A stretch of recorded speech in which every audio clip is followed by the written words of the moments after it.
አባዬ ስለሚስቱ እንዳላወራ ነግሮኛል። እንደምን ይዤለት መምጣት ነው የምፈልገው። ቱቴ የማይመስል ነገር ነው እንዴ ቲና?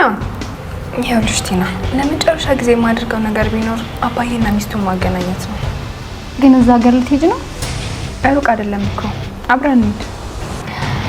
እሺ ባይሆን በዚህ ላካክሰኝሽ። ቱቴ እንዴ ቆይ ከሀገር ልወጣ ነው እንዴ? እንዴት አደክመኝ? ያን ሰውዬ ፈልጌ እኮ ነው ቲና። የቱ ሰውዬ? መኖሯን የነገረኝ ነው። ገዛኝ የተባለ ሁለታችንን ቢወልድ የሚያደርሰን ሰውዬ ነበር። ለምን አገባሽ? የመጀመሪያ ምክንያቴ ገንዘብ ስላለው ገንዘቡን ፈልጊ። ገንዘቡን ደግሞ የፈለኩት አንቺን ለማሳከም ነበር። እንደውም አልታከምም። ወደሽ ነው የምትታከሚው? ምንም ርህራሄ የለሽም።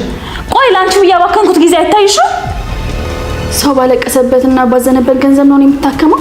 ግን የሰው ገንዘብ ወስደሽ ባለቤቷ እንደ አርገሻታል። ምን መልእክት ይላከልሽ? የባለቤቴ የቀድሞ ሚስት ልጅ ነው። ተረቀችው ገንዘብ ነው የምታሳክምሽ ማለት? ቆይ ምን ማለት ነው? እኔ ጋር ካለው ብር እሷ ድርሻ አላት። ምክንያቱም አንቺን በልጅነትሽ እንደዚህ ያሰነካክሎ ያስቀመጠሽ ሰውዬ እህት ስለሆነች። እሷ ምን አገባት ካልሽኝም እንደዚህ ያደረገንን ሰውዬ ጉቦ ከፍላ ከሰው ቤት አስወጥታ ከሀገር አስወጥታለች። ጋሼ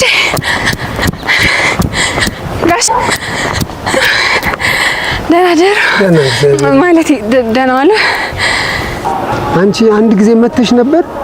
አዎ ፎቶ አሳየሁትና ከዛ በኋላ እኮ በጣም ብዙ ተመላለስኩ። አባባ የዛች ሴትዮ ቤት አያሳዩኝ? አዎ ስራ እንጀራ ያሮጠናል። ጋሼ እባክዎትን የሚፈልጉትን ያክል ብር ሰጥቶታለሁ። ኦይ ያቺ ሴት የወርቅ እንቁላል ትጥላለች እንዴ? እንዴት? ሁኔታችሁ ሌላ ሰው መጥቶ ነበር እንዴ? እኔ ያለችበትን ቦታ እንዳልናገር ጥሩ ብር ከፍለውኛል። ምን? አለሜ ጋሼን ወዳ ይሁን ጋሼን ጠልታ የተደረገላትን ምህረትና ቸርነት ትሁት ያደረገችላትን ደግነት ረስታ ይሁን ባለማወቅ ነገሮች ባይገቡንም አሁን ላይ አባዬ የድሮ ሚስቱን እንዳያገኛት ለትሁት መረጃ የሰጣትን ሰው የአባዬ ሚስት እንዳለች የነገራትን ሰው ያቺን ሴት እንዳያሳያቸው ገንዘብ ከፍላ በፍጹም ለነሱ እሷ መኖሯን እንዳይነግር አድርጋለች። ታዲያ ይሄንንም ትሁት ጋሼን በድጋሚ አግኝታ ብትጠይቀውም ይህንን እውነት ገንዘብ ሰጥተው እንዳይናገር እንዳረጉት ይነግራታል። እናንተ የምር አለሜ ናት ብላችሁ ታስባላችሁ? ሐሳብ አስተያየታችሁን በኮሜንት መስጫው ላይ አስቀምጡልን። አባዬ ትሁትን ከቤት ውጪ እንዳላት እናስታውሳለን። ታዲያ ትሁትም ከቤት ውጪ ስትባል ክርክር ሳይሆን ከሱ ጋር የያዘችው እሺ አባዬ ከቤት እንደወጣ 2 ቀን ብቻ ስጠኝ፣ ችግር የለው ሁሉንም ነገር አስተካክዬ ከዚህ ቤት ጥዬ እሄዳለሁ ብላ ትነግሯለች። ታዲያ ጋሼ በዚህ ሰዓት የተናገራት አንድ ነገር ነበር።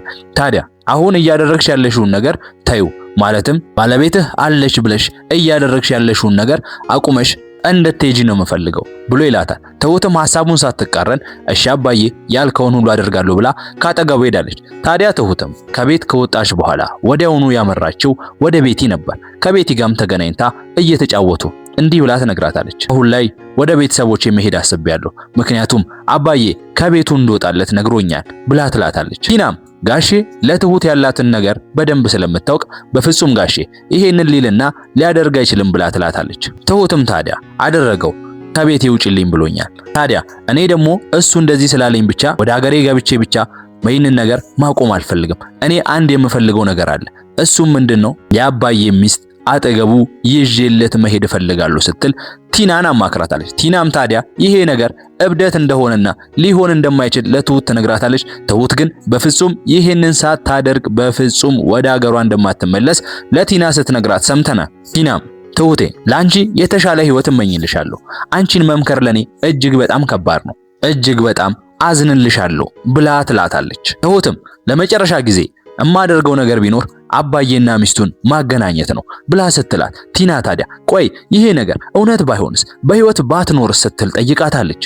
ትሁትም እየቃዠች እንዳልሆነና ለዛ አካባቢ ሄዳ ትልቅ ሰው ጠይቃ ፎቶዋን ስታሳያቸው በህይወት እንዳለችና ከነሱም መንደር ወረድ ብሎ እንዳለች ነግረውኛል። በዛ ላይ ደግሞ ሌሎች ሰዎችንም ጠይቄ ከዛ አደጋ የተረፉ ሰዎች እንደነበሩ ነግረውኛል። ስለዚህ በፍጹም አልቃዠውም ስትል ትመልስላታለች። ታዲያ ቤትም በዚህ ሰዓት ታዲያ እኮ አባዬ እንኳን ሊሰማሽ ፈቃደኛ አይደለም፣ ግን ካልሽ ምን ይደረጋል ብላ ትላታለች። ትሁትም ታዲያ ለዛ ቦታ አብረው እንዲሄዱ ጠይቃት። ቲናም ቢያንስ በዚህ ልካስ በሚል ከትሁት ሐሳብ ጋር ተስማምታ ሁለቱም የአባዬ ሚስት ፍለጋ እንደሚሄዱ ቃል ሲገባቡ አይተናል። ታዲያ ታሪካችንም ሲቀጥል ትሁትና ቲና ተያይዘው የአባዬ ሚስት ፍለጋ ከዚህ በፊት መረጃ ወደ ተሰጠባቸው ቦታ አቅንተዋል። ታዲያ ትሁትና ቲና በዛ ቦታ ሲደርሱ በድጋሜ ያን መረጃ የሰጣቸውን ሰው ሊያገኙት አልቻሉም። ቢፈልጉት ቢወጡ ቢወርዱ ማንንም ሳያገኙ ከዛ አካባቢ ላይ ተመልሰው ወደ ቤት መጥተዋል። መኖሪያ አካባቢያቸውም እንደደረሱ ወዲያውኑ ተመስገን ከኋላቸው ይመጣና ቲናን ትሁትን ብቻዋን ሊያወራት እንደሚፈልግ ነግሯት እንድትሄድ ያረጋታል። ታዲያ ቲናም እሺ ብላ ቁልፍ ተቀብላ ወደ ውስጥ የገባች መስላ በር ላይ ቆማ የሚያወሩትን ትሰማለች። ታዲያ ትሁትን በዚህ ሰዓት ምን ፈልጎ እንደመጣ ስትጠይቀው እዚህ ያለ ሰው በሙሉ መጠቀሚያ ሊያደርግሽ ነው ይፈልገው፣ እባክሽ ትሁቴ ላግባሽና ላሳርፍሽ እባክሽ ብሎ ይለምናታል። ትሁትም ማኛለህ እኔ ፍቅረኛ አለኝ፣ በዛ ላይ ደግሞ ተለውጠ ሊሆን ይችላል፣ ነገር ግን ሁሉ ጊዜ ሳይ ማስታውሰው ያሰቃየኸኝን ላንተ ብዬ ምርቴን ማቆሜ ላንተ ብዬ ከዛ ሀገር ተሰድጄ እዚህ ሰራተኛ ሆኜ እየሰራው መሆኑን፣ ስለዚህ እባክህ ተወኝ ብላ ትለዋለች። እሱም ያ ሌላ ሰው ብሎ የሚጨውብሽ ነው ፍቅረኛሽ ብሎ ሲላት እባክህ ከሱ በላይ ከወደድከኝ ተወኝ በፍጹም አልፈልግህም ብላ መርክኮ ቢለምናትም ትታው ጥላው ወደ ቤት ገብታለች። ተመስገንም በንዴት ባለበት ሆኖ ሁሉም ነገር በሂደት ይገባሻል፣ ደግሞ ምንም ቢመጣ አልተውሽም ብሎ ለራሱ ሲዝት ተመልክተነዋል። ታሪካችንም ሲቀጥል ወደ ቤቲና ወደ እህቷ ሂዊ ወስደናል። ሂዊ አንድ መልእክት ደርሷት እህቷን መጠራጠር ጀምራለች። ታዲያ በዚህም ቤቢን ጠርታ ሲያወሩ እህቴ ይሄንን ገንዘብ ሰርቃን አይደል መጣችው ብላ ስትጠይቀው ቤቢም ይሄ እኮ የሚደርስ ነገር ነው፣ ታክመሽ ከጨረሽ በኋላ ሁሉንም ነገር አንቺ ታጣሪዋለሽ ብሎ ይላታል። ታዲያ በዚህ ሰዓትም ሂዊ ለቤቢ እኔ እህቴ ሰርቃ ባመጣችው ገንዘብ ሰው ባዘነበት ገንዘብ በፍጹም አልታከምም፣ አንተም ሂድልኝ፣ አንተንም እናታችሁንም አልፈልጋችሁም ስትል ካጠገቡ እንዲሄድላት ጮሃበታለች። ታዲያ በዚህ ሰዓትም ቤቢ ወዲያውኑ ወደ ቤቲ ነበር ያመራው። ቤቲንም ሄዶ ሂዊ እያስቸገረች እንዳለችና በዛ ላይም ደግሞ አልታከምም ማለቷን ለቤቲ ነግራታል። ቤቲም ታዲያ በዚህ ሰዓት በጣም ተናደድና ወደ ቤት ውስጥ ወደ ሂዊ ታመራለች። ታዲያ ቁጭ ባለችበትም አሁን የምትፈልጊውን ጥያቄ ሁሉ ጠይቂኝ ብላ ትላታለች። ታዲያ ሂዊ ላለችበት ሁኔታ ስትጠይቃት ቢወልደን ሁለታችንንም የሚያደርሰን ሰውዬ አግብቼ ነበረ፣ ምክንያቱም አንቺን ለማሳከም ገንዘብ ስለሚያስፈልገኝ እሱ ደግሞ ገንዘብ ስለነበረው ብላ ትመልስላታለች። ሂዊም በዚህ ሰዓት አልታከምም ብላ ስትጮባት ቤቲ በጥፊ በመማታት ቆይ ግን አንቺ አይታይሽም ላንቺ ብዬ ያባከንኩ ጊዜ ላንቺ ብዬ የሆንኩት ነገር ብላ ስትላት ታዲያ የሰውን ገንዘብ ወስደሽ ደሃ አርገሽ ነው ወይ እኔን መታሳከሚ ብላ ጮሃባታለች። ታዲያ በዚህ ሰዓትም ቤቲ ወዲያውኑ ይሄንን እውነት የነገራት ቤቢ ነው ብላ በማሰብ ወደ ቤቢ አምርታ ቤቢ ጋር በዚህ ምክንያት ሲጨቃጨቁ ተመልክተናል። ታዲያ ቤቢ ሁኔታዋ ስለገባውና ችኩልነቷን ስለሚያውቀው ቤቲ ይኸውልሽ ብዙ ነገሮችን የሚያበላሽብሽ ይሄ ችኩልነትሽ ነው፣ እኔ ምንም አይነት ነገር አልነገርኳትም፣ በስልኳ መልእክት ተልኮላት ነው ሁሉንም ነገር ያወቀችው ብሎ ይላታል። ታዲያ ቤቢን በዚህ መናገሯ ቤቲ እየደበራት ተመልሳ ወደ ውስጥ ገብታለች። ታዲያ ቤቲም ወደ ውስጥ ከገባች በኋላ ወዲያውኑ ቆይ ናቲን የት ነው የምታውቂው ብላ ነበረ ስልኳ ላይ ቼክ ካረገች በኋላ የጠየቀቻት።